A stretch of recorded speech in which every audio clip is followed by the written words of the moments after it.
Hello, everyone, and welcome to our weekly Fireside Chat. I am Crypto Empress, and today I'm here with Jonathan Libby, who is the founder and CEO of Steady State, Brian McCabe, who is the CMO of Steady State, and I know we had to have Akash Mahendra here, but circumstances changed a bit. So we have here Harrison Frye, who is the Chief Growth Officer at Steady State. I'll try to hold it down for Akash. I know it's big shoes to fill, but I'm here. I'm here to help. Great. Any questions that rise up during our discussion, feel free to write them to the stream chat and I'll forward them to our speakers. Also, please keep in mind that we are not financial advisors and nothing we say should be taken as such. This is for entertainment purposes only. So today we dive deep into the topic of what is DeFi 2.0. But first, let's start by taking a look at DeFi 1.0, which is mainly built on Ethereum blockchain. It has its limitations and problems. Please give us some insight on what is DeFi 1.0 and what its limitations are. I can probably do from here. DeFi 1.0, first of all, is whenever you're testing something new, okay, you have to test it, and then when you prove it's legitimate, they have to make sure how do we think about longevity, okay? How do we think about how we make this something more long term? And so DeFi 1.0, if you want to call it anything, was a test where a lot of these tokens were created through different kinds of projects, whether it was liquidity mining or active use in the project or earning these tokens that had very totally speculative value on a concept on top of which was DeFi, which its future value was totally speculative as well. And so because of that, what happened was, first of all, before we go into the tokens and token distributions, we had these different projects to start to build out, such as Synthetic, such as Aave, such as Compound, such as Pool Together, and others that had interesting use cases, but people couldn't determine, again, was this the future or not? And as people started to realize, as Aave started growing TVL in the billions of dollars, as Compound started to grow as well, we started to realize this stuff does have a future and does have a place. And so the goal was, how do people find their place in this world, okay, in this new ecosystem that we decided was actually growing, and it's still in the lab phase. And this is where the token was released, okay? The token was simply in theory, it's supposed to be a totally speculative asset, buying a stake in an ecosystem. And by owning this stake in the ecosystem, you're able to have certain types of influence on the ecosystem.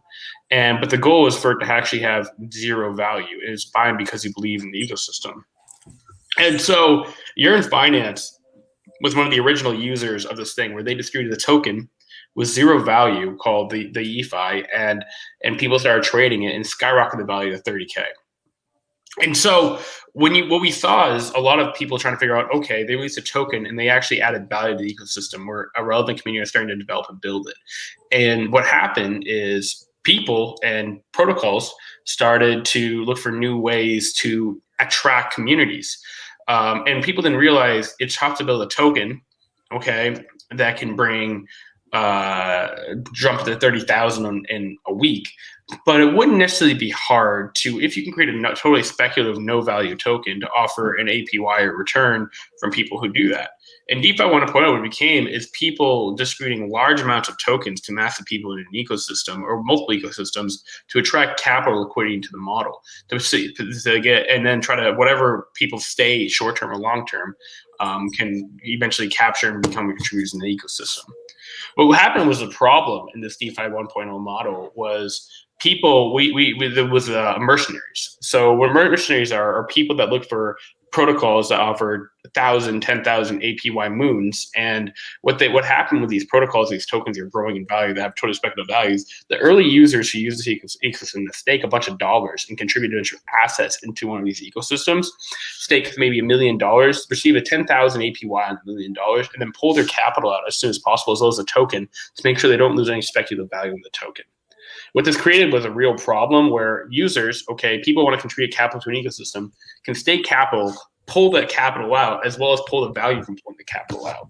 And this created a real problem with this 1.0 model, where you had to actually, protocols could only attract capital by losing. losing both their token and actually the value in their TVL. You see a lot of projects spike to like a 30 million, 300 million TVL, and then over the next couple of days, dropping to hundreds of thousands. And that's what happens is people can stake their capital liquidity and pull it out. And that's what liquidity money is. So the 1.0 model is an old model that people are really starting to question, and it doesn't incentivize longevity. Good capital markets is an important aspect of finance. Good capital markets means pulling people away from short-term investments and into long-term investments to hold over a period of time to actually limit volatility in a marketplace or volatility in a flow of value. So moving from $300 million to 300,000 is a crazy amount of unsustainable volatility for any industry and seeing those numbers normally. And what DeFi 2.0 simply, that's what DeFi 1.0 and DeFi 2.0 as a high-level concept is challenging a model to create a better longevity model for projects.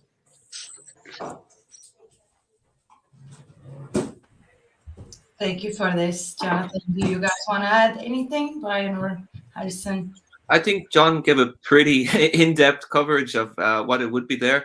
I suppose if I was to give a slightly lower fi explanation, DeFi 1.0 to me has been essentially this mercenary capital that John talked about. So like you have a liquidity pool. I might see a great new token. I remember providing liquidity to Yams and all of these various ones that popped up last summer. And like, you know, the only reason I was there was to put my capital into the pool and get them tokens. I didn't know what Yam was worth. I didn't know if it would be worth anything, but everyone was going crazy farming tokens. And like some things in the world, some people are there to just take as much as they can, and some people are there for the project. And probably the issue that this has raised, I think, overall is that the incentives don't exactly line up. So you have a project which wants to build a community, they want to build out a product, they want to build like what would be a stable ecosystem, and then you have people that are seeking yield, and they're seeking like the kind of quick fix, I guess, or like a quick return. So if you have two people with different incentives in any company or even in a family, these become at odds. So you have the protocol that wants to build long-term sustainable structures, and then you have the people coming in to provide yield that as soon as APY starts to drop, then they will take away more yields. They'll take away more capital. I'm sorry. Then this has like a self-reinforcing cycle again, where like if the token doesn't perform or there's some reason it goes into what could be a spiral or a debt spiral, that liquidity is removed, then the token becomes like less fashionable, and you end up in a situation where potentially liquidity can be removed and there's nothing the protocol can do about it. So DeFi 2.0, when we get onto that, I think more or less aims to align the incentives between the capital and the protocol and have them more in one direction. So I think that's the kind of summary I would give. I think it's important to note as well that many of these protocols are built on Ethereum, which of course we've been seeing a lot of issues, not issues, but a lot of issues with gas fees and speed of transactions that are certainly happening. Another one being amount of liquidity that's in these. So, you know, with not much capital, you can cause a lot of price fluctuation. Yeah, that's a great point actually, Harrison, because like, okay, I've been obviously busy with steady state, but there's a reason why I don't go into much random yield farms anymore, because it's become pretty prohibitively expensive to claim my token. So what I have been doing is just putting my liquidity into other platforms like Aave, which will intelligently make use of it and basically save me on them gas fees, because it has become really expensive to be what I would call like a sole trader in crypto now. You really need to be part of like a bigger group or house. And I think a lot of the DeFi 2.0 platforms are starting to bring this together.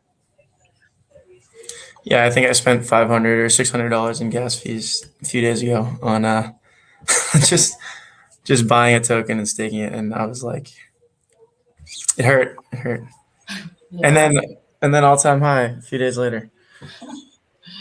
So where are all these going? These are insanely high. But what are the key differences between DeFi 1.0 and 2.0? Yeah, so Go ahead, Harrison. I mean, these problems that we mentioned, I mean, the main thing of 2.0 is, you know, we're looking at these problems in these these issues and how do we solve them? And there's been all these great minds and great protocols that are in the space that are looking to do looking to solve. I wouldn't say only problems, but kind of upgrade the system as well. It's we're not the old banking system that's super slow to move. We're an extremely fast industry with new protocols popping up all the time that are just here to innovate and disrupt the industry. So DeFi 2.0, I would say, is on aligning of incentives. So the problem with the DeFi 1.0, let's say, liquidity mining model is you can get all these tokens by providing your capital. Okay, I put $1 million in this capital in the system. I receive a bunch of these tokens, and when people receive these tokens have no value. So the value of the tokens are what someone's willing to trade at. And when people are receiving 10,000 APY, okay, they're not thinking. We know that's not a sustainable growth model, especially as the TVL grows. The APY is going to change dramatically because it can't keep up with the amount of capital locked into a system. And so the money is going to be the amount of the value of these tokens eventually has to be the goal of mining these tokens is to sell them ASAP. And it creates a really bad model where the users deposit the capital, receive the tokens. Everyone's fighting to sell these tokens as much as possible, which kill the token value over time, as well as they end up leaving with all the money received from trading these tokens, all the money from the capital they injected, and the people holding the tokens long-term in the project get decimated.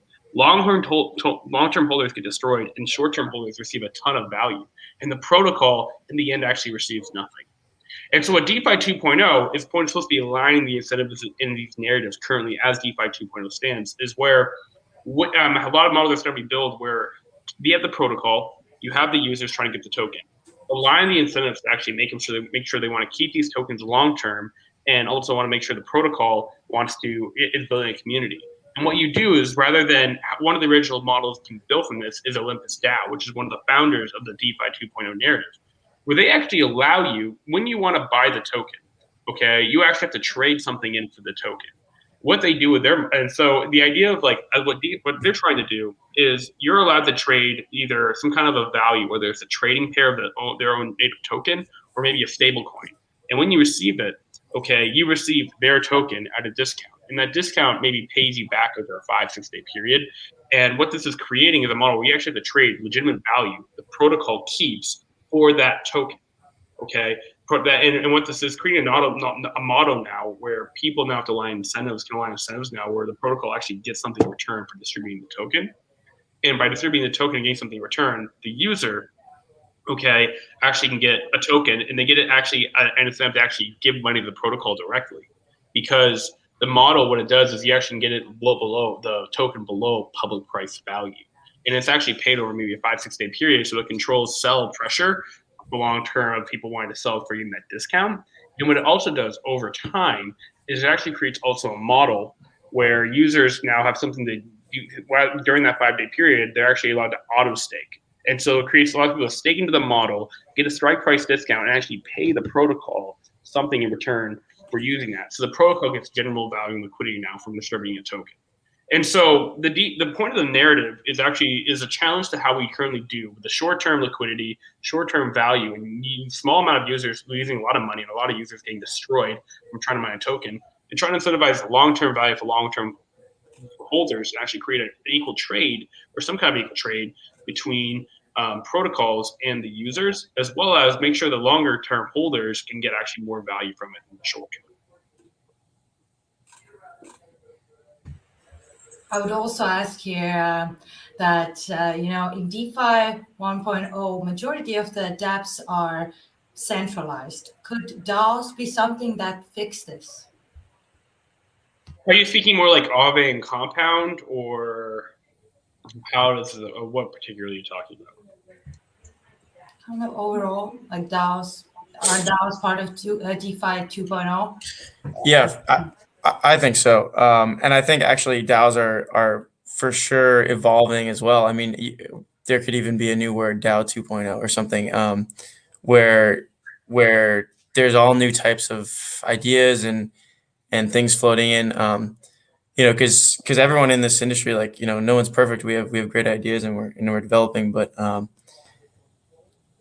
DAOs are certainly have evolved in the past year, and there is issues with DAOs, and there's things that are there is efficiency reasons and many reasons to have things centralized, but obviously there's a whole big push and a lot more reasons as well to have things decentralized, but that does come with costs, but that's not costs, but with issues that are being resolved as we move along and develop, and I think it's part of 2.0 for sure. Yeah, just tanging off what you said there, Harrison. I mean, probably, and we can all come here and say like DeFi 2.0 might also be a meme. Like it's not a thing yet, but it definitely is a narrative that's coming out there.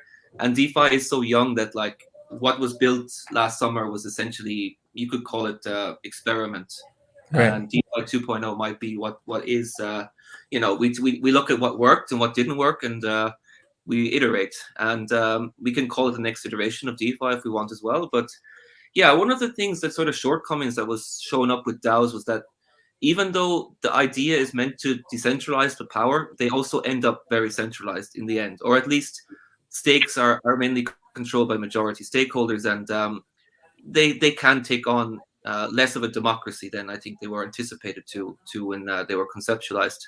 But yeah, what we can see happening here, and like I think one of the I'm a great fan of memetics, and generally, like when I look at Olympus and how they're sort of pushing their tree, and this is like, some people might also say that it's a very good Ponzi scheme when we think about how they can just continue to stake and never run stake.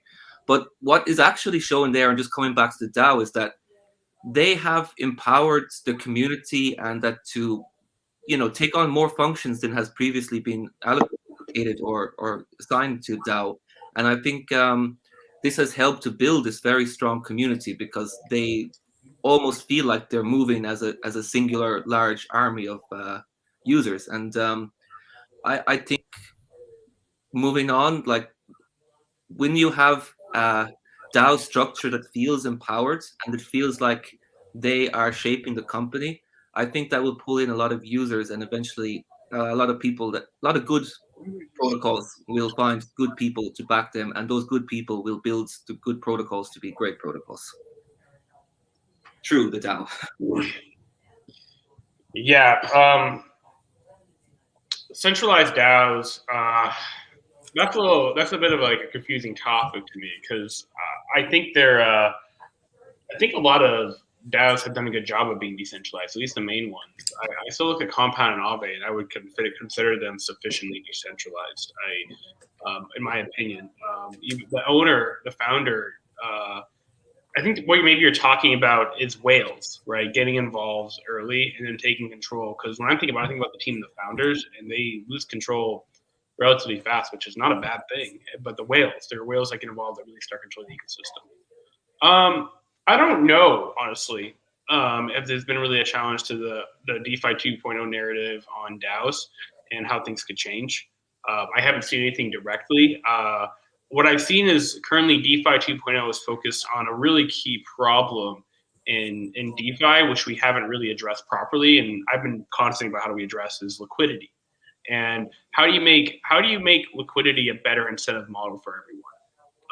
When there are certain projects that are very good at controlling liquidity, because either one, they've been around long enough. Aave, SushiSwap, Compound have really been able to establish themselves, and they can spread out their liquidity very easily and not actually see it suffering, because they're always collecting on fees. But a lot of young protocols, that's the big problem we address, and that's what DeFi 2.0 narrates.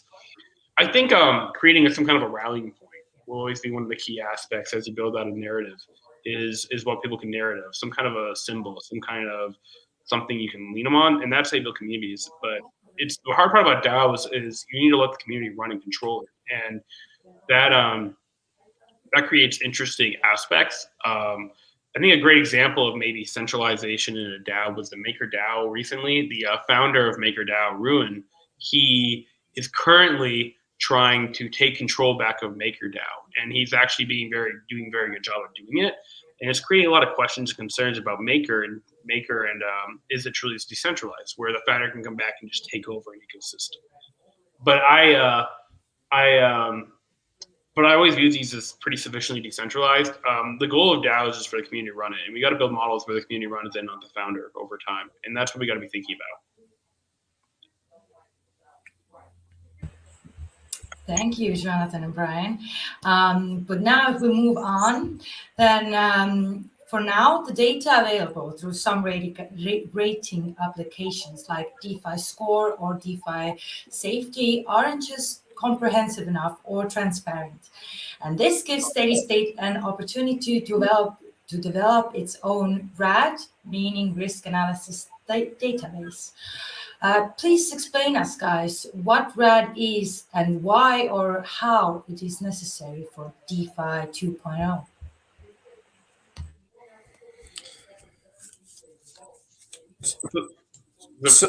So one of the issues in the industry is like analysis and data, and it's something that's being developed, and is there are plenty of great products out there, but it's just kind of something we're hoping to enter the industry as well, with our risk analysis database, because measuring risk is a key part of insurance, and I mean, it can be used for anyone, down to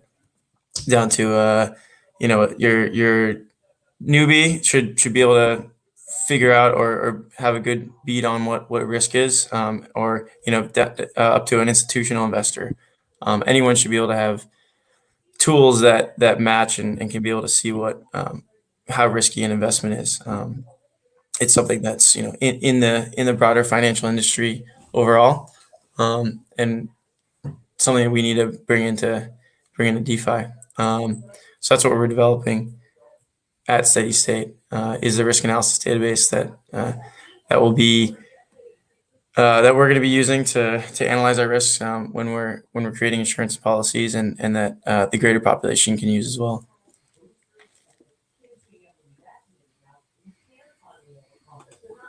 Yeah. So that's really what it is. It's just simply a database, right? If we don't understand about risk in crypto and DeFi, we don't really understand it. And there's some great projects coming out like Pride Market and others. And we build this database to understand what risk we think you're taking on and what risk you're trying to assess in DeFi. The goal is to make an open source system to understand that risk in a public data that people can take our resources that we're using to assess data and challenge it naturally. So we'll have our own actuarial analysis. We'll have our own machine learning analysis on what we think a risk is in DeFi and how we're controlling the risk. And someone can challenge it and present a better data. And the goal of the database is just going to be a public open source database, but we're also validating and controlling aspects of it ourselves as a DAO community to make sure we're getting the best results for Steady State. But the goal is to create a database that anyone can use, and anyone can use our outputs and what we think a risk is. And if people want to make different outputs to the data, they're welcome to.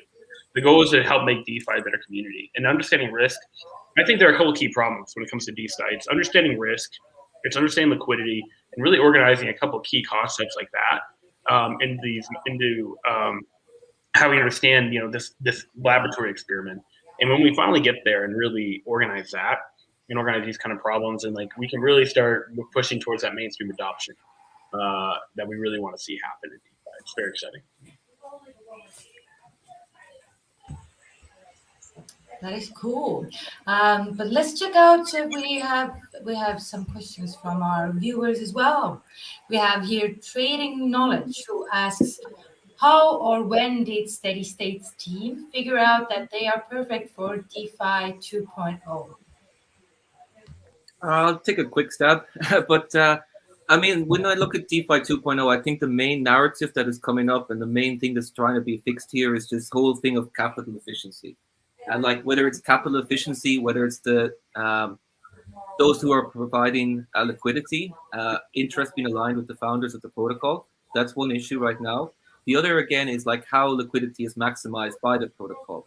So I'll let John go into this because it's his baby. But when it comes to Steady State, or at least when it comes to what would be some insurance products in the market right now, you have, let's say, a 10 million policy, and you have 10 million which is backing it. This 10 million which is backing the policy essentially has been underutilized in its basic form. Okay, not everyone would be as simple as that. But when we look at Steady State and how we want to sort of pool together risk, we will take together different, essentially we will have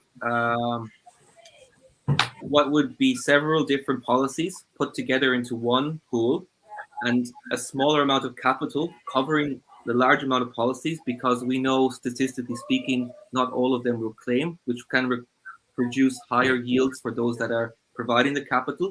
So it's working two ways on this, that those that want yield can have opportunity to earn more yields with a similar to less risk profile. That would be my intermediate take on that.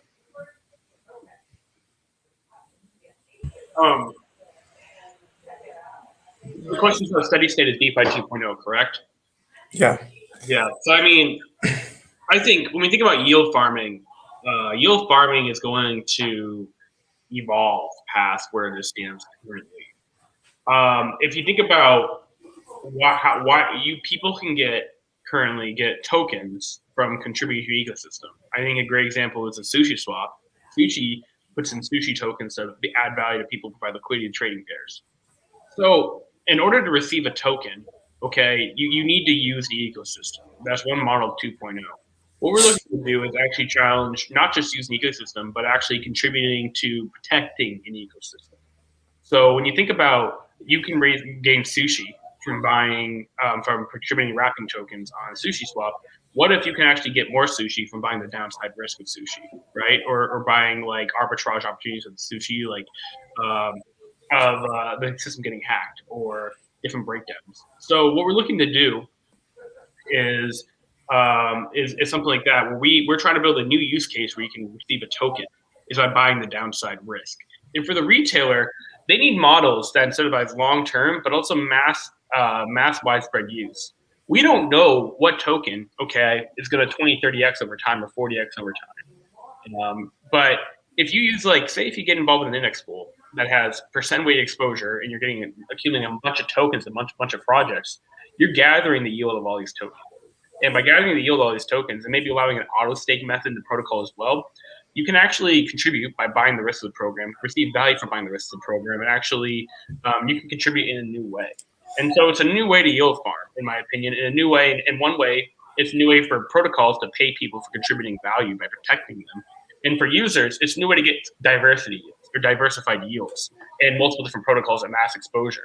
And I think that it's one way to actually see yield farming new. And as a 2.0 model, I think, what we need for yield farming will be good projects to be able to allow people to yield farm, or long-term projects, and to receive a contribution for yield farming. And they do it by buying the downside risk value of the protocol. So it's no longer a single trade where a person stakes capital, receives a token, and gets a full value back. They're now actually have to contribute something in order to receive the value. And the contribution has to be some kind of a long-term lockup. This is a good form of good capital markets. And it's actually a new use case for yield farming. It's a new use case for protocols. And it's another way for people to get diversity yields, diversified yields. And that's like really what we're going to be doing long term. If I can get exposure to the top 100 DeFi index, and I get every token from a top 100 DeFi index, I can take every token I receive, and naturally from the principal I receive, auto stake it. I can turn my 20% into like a 40% yield on top of the moving value of the dollar on that token. And so, like, it creates a really powerful model over time where you don't have to pick and choose the winners. You're naturally getting exposure to everyone, and you're getting their token as well. And that's good. We're really excited to really build a model like that out. We think it's a good 2.0 model and a good 2.0 narrative to build right. John, I need to still tease your brain out. I want to ELI5 this for myself. So I understand one of the core things about DeFi 2.0 is the idea of protocol-owned liquidity. So essentially, instead of asking mercenaries to come in and yield farm for you, you will essentially own the liquidity in the pool. So if I was to extend this to steady state model, we will have protocols will stake their own token, their own liquidity to provide cover for themselves on steady state. And in return for covering the index pools, they will receive the premium from 100 plus other protocols, which are part of that pool, paying into the system. And essentially, they will be owning the capital, which is providing their own insurance premium. Yep. Yeah, so they own their own capital, the protocol. They're covering their own risk, right? And they're getting paid to cover their own risk. And so they're not just covering their own risk, they're covering the community. Protocol own liquidity characteristics, I guess, of 2.0. Very much so. Right. Yeah, I mean, it's like this. March 2020, TVL of DeFi is at 1 billion.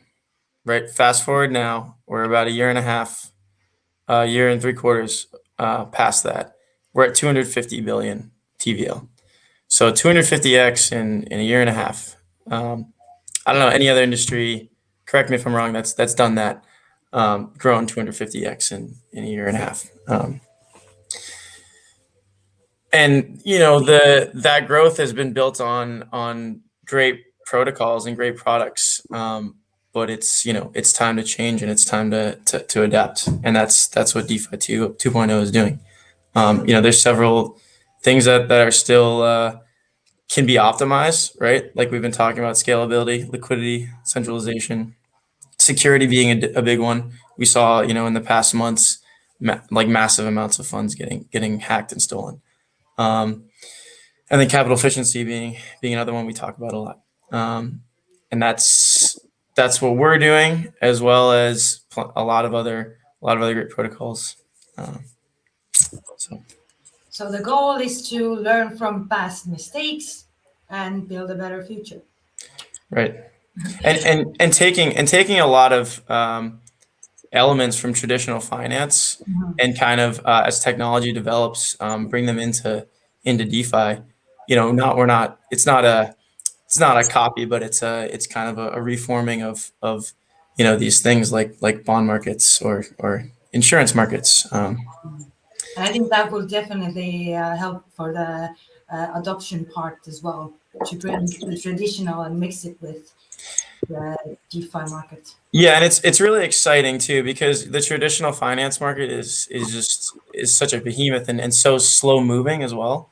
So it's exciting how quick just the blockchain has allowed for all these developments to come, and fail and succeed.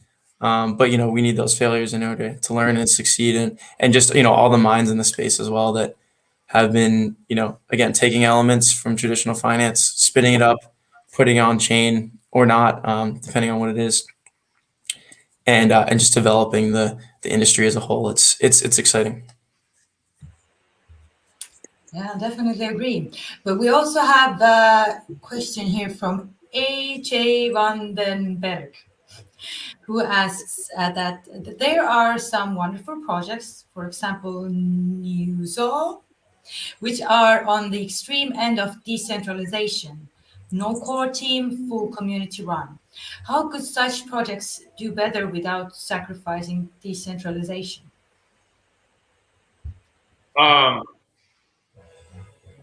Do better without sacrificing decentralization. This is a key aspect. Okay, this is Naval Ravikant is a very famous and angel investor and very famous speaker and all these other things. A lot of people in the world of crypto know who this guy is. The world of tech know who this guy is. He put down a theory, okay, that the future of work will look like, rather than having to go to a day job every day, rather than having to go work with one single entity any day, you're able to pick up your phone and contribute value to whatever you want to do. So, like, if you think about like what that model looks like now, currently, it's working for like Uber, it's working for Grubhub, it's working for Lyft. But he believes the future will take in a lot of like big jobs, like investment banking, like consulting, like serious marketing services, like some big marketing services you can provide will happen on the phone, and you'll have your own ecosystem of people you work with, and then you can contribute value in what you do. If you think about how that narrative works at DeFi or DAOs, is anyone can enter an ecosystem and you contribute value. When you build a reputation, your service is when you want it. You can choose to work in this DAO whenever you want. You're not kept to one job, and your value is based on the value you produce. So the problem with these industries currently is that's still not fully understood, and the value add is still not strong enough for all these people to continue value full time. And secondly, you have to contribute a certain level of value to receive a certain level of return. And the problem with these totally decentralized systems is we're not really there yet as a society where it can really be there. We can actually just fully do it decentralized. A great example, I think, is one of the most decentralized ecosystem for layer ones that is still very, very powerful is Cosmos. Cosmos has a lot of great value adds they can bring into an ecosystem. But people don't talk about Cosmos the same way they talk about Ethereum and Solana. And Solana is very seriously centralized, as well as Binance Chain. And what we see is like it's hard right now for decentralized institutions to continue to compete with centralized institutions at the same level. And the reason why is because people haven't moved yet to this decentralized work mode.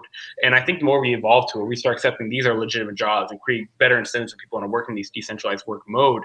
I think we'll see this shift, but we're still just not there yet. I think a really good example of one group that's really gotten there, but they still have some centralization aspects is Sushi Swap. But I think that's a great example of a middle ground of where we're going to be going in society long term, where it doesn't matter where you are, whether it's Brian and Crypto Empress in Estonia, Harrison in Boston, or myself in Austin, Texas. We can pick up a phone, contribute work into a community, and if our services are valued, we will always have value in the ecosystem to provide.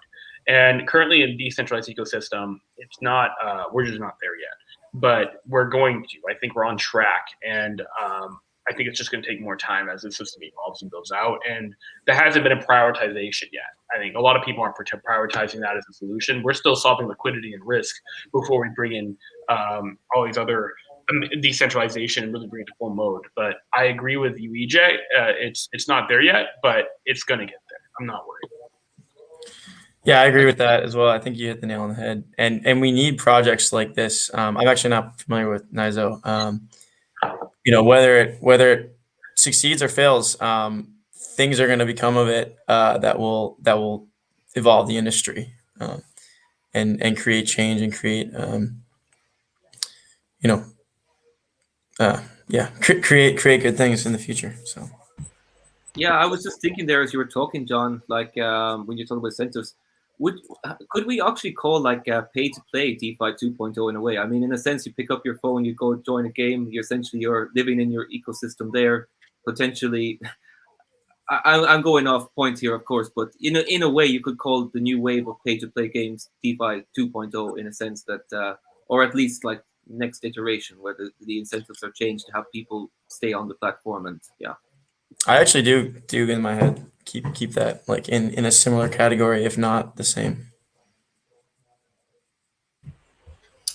All right, thanks, guys. And we have last question here from Katarina Lilleke, and it goes for John.